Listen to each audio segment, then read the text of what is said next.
ഷോക്കായി. അപ്പോൾ എല്ലാ ദിവസവും ഈ ഭാര്യ എലിസബത്ത് ഈ കടയിൽ വന്നിരിക്കും.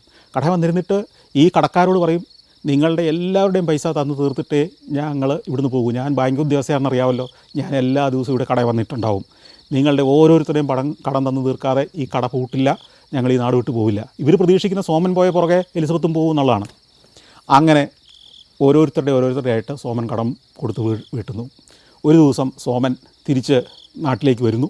നാട്ടിൽ വന്ന് ഈ കടം കൊടുത്തവർക്കും സുഹൃത്തുക്കൾക്കും എല്ലാമായിട്ടൊരു വിരുന്ന് സംഘടിപ്പിക്കുകയാണ് സോമൻ.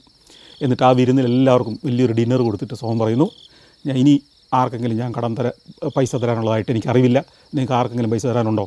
അവർ പറയുന്നു, ഇല്ല, എല്ലാവരുടെയും കഴിഞ്ഞു. സോമൻ പറയുന്നു, അങ്ങനെയാണെങ്കിൽ അടുത്ത ദിവസം ഞാനും എൻ്റെ ഭാര്യയും മക്കളും കൂടെ ഇനി അമേരിക്കയിലേക്ക് വാങ്ങുകയാണ്. നിങ്ങളുടെ എല്ലാവരുടെയും കടം വീട്ടിയിരിക്കുന്നു.